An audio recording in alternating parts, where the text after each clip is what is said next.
على السكوتر السنكار، وطبعا نزلت لك الحمد لله بفضل الله ناس باعته 60 و62 وناس باعت 60 الحمد لله بفضل الله. احنا طبعا جالنا مبادره جميله جدا من وزاره التضامن الاجتماعي، كنا هنبيع 60 ولكن احنا قررنا ان شاء الله باذن الله ان احنا نبيعه 55,000 جنيه بس. اول حاجه لازم تعرف ان السكوتر ده ممكن ينفصل عن الجزء ده، طبعا لاي حد معاق او عاجز ان شاء الله باذن الله. السكوتر جميل جدا ليك، السكوتر فيه مارش 4 سرعات، طبعا ما محتاج ولا زيت ولا بنزين ولا حاجه. البطاريه بتاعته ليثيوم، والليثيوم دي جميله جدا، يعني انضف بطاريه موجوده في السوق، بيمشيك 70 80 كيلو طبعا فعلي.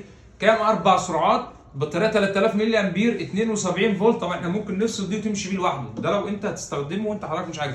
اما لو عاجز دي جميله جدا لو هتستخدم حد جنبك. وعلى فكره سرعاته جميله جدا، 1 و2 و3 و4. السكوتر شكله شيك وجميل جدا، وان شاء الله باذن الله هعرض عليك السكوتر بكل حاجه فيه، وهقول لك ازاي ممكن نفصله عن بعض.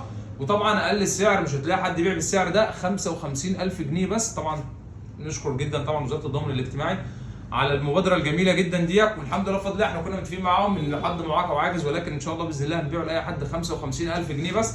وهتشوف السكوتر بكل حاجه فيه. ادي السكوتر بشكله الجميل طبعا، والوانه كلها متاحه اللي محتاج اي لون، طبعا في ابيض في ازرق وفي احمر في اسود، كل الوان متاحه ان شاء الله باذن الله.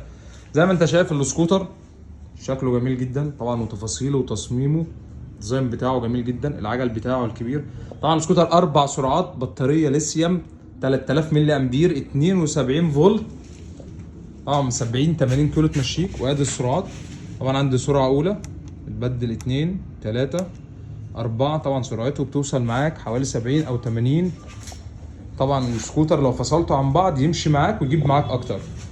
ممكن تفصله من تحت، الحديد ده بيتفصل طبعا، وتمشي بالسكوتر لوحده. 55,000 جنيه بس ان شاء الله باذن الله، اقل سعر. زي ما انت شايف السكوتر تصميمه جميل جدا والوانه كلها متاحه. ان شاء الله باذن الله في انتظاركم في المعرض، اللي محتاج حاجه يا ريت تنورني. ان شاء الله باذن الله موجود 55,000 جنيه بس.